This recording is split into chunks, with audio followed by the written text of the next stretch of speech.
দক্ষিণবঙ্গে সোমবার এবং মঙ্গলবার বৃষ্টির পরিমাণ আরও একটু কমবে। বিক্ষিপ্তভাবে দক্ষিণবঙ্গের জেলাগুলির কিছু এলাকায় বজ্রবিদ্যুৎ সহ হালকা থেকে মাঝারি বৃষ্টি হবে। বুধবার থেকে বাড়বে বজ্রবিদ্যুৎ সহ বৃষ্টির পরিমাণ।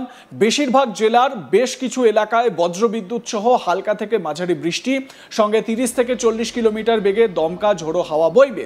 ভারী বৃষ্টির আশঙ্কা থাকবে দক্ষিণ 24 পরগনা, পূর্ব ও পশ্চিম মেদিনীপুরে। কোথায় কোথায় ভারী বৃষ্টির সম্ভাবনা? ভারী বৃষ্টির আশঙ্কা বা সম্ভাবনা থাকবে দক্ষিণ 24 পরগনা, পূর্ব ও পশ্চিম মেদিনীপুরে। বৃহস্পতিবার বৃষ্টির সম্ভাবনা অনেকটাই বাড়বে বলে জানতে পারা যাচ্ছে। নিম্নচাপের বৃষ্টি দক্ষিণবঙ্গে সব জেলাতে হবে। বজ্রবিদ্যুৎ সহ হালকা থেকে মাঝারি এবং দু এক পশলা ভারী বৃষ্টির আশঙ্কা দক্ষিণবঙ্গের বেশিরভাগ জেলাতে। অতি ভারী বৃষ্টি হতে পারে বাঁকুড়া, পূর্ব ও পশ্চিম মেদিনীপুর এবং দক্ষিণ 24 পরগনা জেলায়। শুক্রবার ভারী বৃষ্টির সম্ভাবনা থাকবে দক্ষিণবঙ্গের একাধিক জেলায়। ঝাড়গ্রাম, বাঁকুড়া, পুরুলিয়া, পূর্ব পশ্চিম মেদিনীপুর, বীরভূম জেলাতে ভারী বৃষ্টির আশঙ্কা থাকছে। কলকাতায় বাতাসে জলীয় বাষ্পের পরিমাণ বেশি থাকবে। রোদ উঠলে আর্দ্রতাজনিত অস্বস্তি বাড়বে। বজ্রবিদ্যুৎ সহ দু এক পশলা হালকা মাঝারি বৃষ্টির পূর্বাভাস রয়েছে। বুধবার থেকে বাড়তে পারে বৃষ্টির পরিমাণ আবার। বৃহস্পতিবার নিম্নচাপের বৃষ্টি হবে কলকাতায়। তাপমাত্রা স্বাভাবিকের উপরে এবং জলীয় বাষ্প বেশি থাকায় আর্দ্রতাজনিত অস্বস্তি বাড়বে। অন্যদিকে উত্তরবঙ্গে মঙ্গলবার 22 জুলাই পর্যন্ত ভারী থেকে অতি ভারী বৃষ্টির সতর্কতা রয়েছে। রবিবার ওপরের 5 জেলাতে অতি ভারী বৃষ্টির সতর্কতা রয়েছে। আগামী 24 জুলাই বৃহস্পতিবার নিম্নচাপ তৈরি হবে উত্তর বঙ্গোপসাগরে। বৃহস্পতিবার নিম্নচাপ তৈরি হবে উত্তর বঙ্গোপসাগরে। মৌসুমী অক্ষরেখা রাজস্থানের বিকানের থেকে উত্তর পূর্ব রাজস্থানের গভীর নিম্নচাপের উপর দিয়ে মৌসুমী অক্ষরেখা বিস্তৃত। মুজাফফরপুর এবং বাঁকুড়া ও কাঁথির ওপর দিয়ে দক্ষিণ পূর্ব দিকে এগিয়ে উত্তর পূর্ব বঙ্গোপসাগর পর্যন্ত বিস্তৃত রয়েছে মৌসুমী অক্ষরেখা। উত্তর বিহার থেকে ওড়িশা পর্যন্ত একটি অক্ষরেখা রয়েছে, যেটি ঝাড়খণ্ডের উপর দিয়ে গেছে। আরও একটি পূর্ব পশ্চিম অক্ষরেখা, যেটি কর্ণাটক থেকে অন্ধ্রপ্রদেশ উপকূল পর্যন্ত বিস্তৃত। এছাড়াও রয়েছে পশ্চিমী ঝঞ্ঝা, মানে একাধিক মৌসুমী অক্ষরেখা, তার সঙ্গে আবার পশ্চিমী ঝঞ্ঝায় জেরবার। উত্তরবঙ্গে সোমবার বৃষ্টির পরিমাণ কম ছিল। দার্জিলিং, কালিম্পং, জলপাইগুড়ি জেলাতে ভারী বৃষ্টির পূর্বাভাস।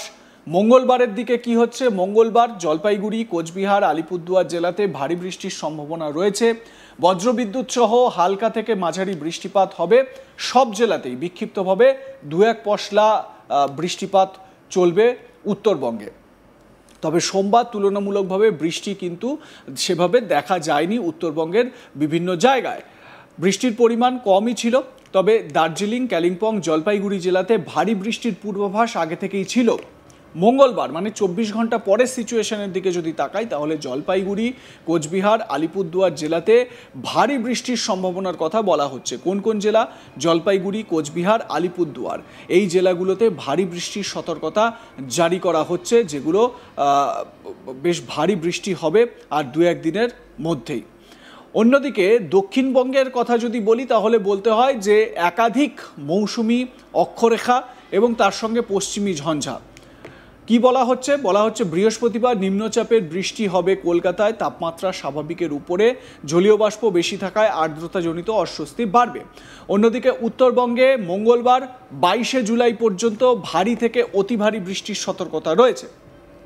ভারী থেকে অতি ভারী বৃষ্টি 22 জুলাই পর্যন্ত। রবিবার ওপরের 5 জেলাতে ভারী বৃষ্টির সতর্কতা রয়েছে। আগামী 24 জুলাই বৃহস্পতিবার নিম্নচাপ তৈরি হবে উত্তর বঙ্গোপসাগরে।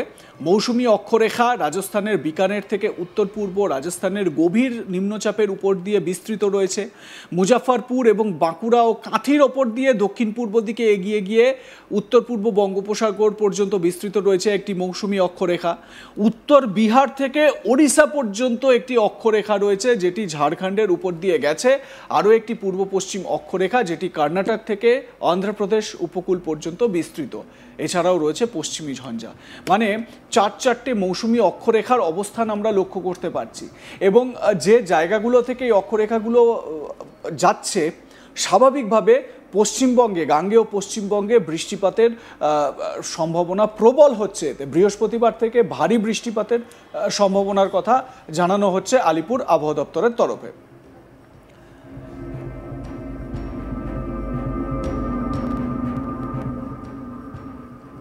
লাইক কমেন্ট শেয়ার করে আপনাদের মতামত জানান। দেখতে থাকুন আজ তাক বাংলা। সাবস্ক্রাইব করুন আমাদের ইউটিউব চ্যানেলটি, বেল আইকন প্রেস করুন নোটিফিকেশন পেতে।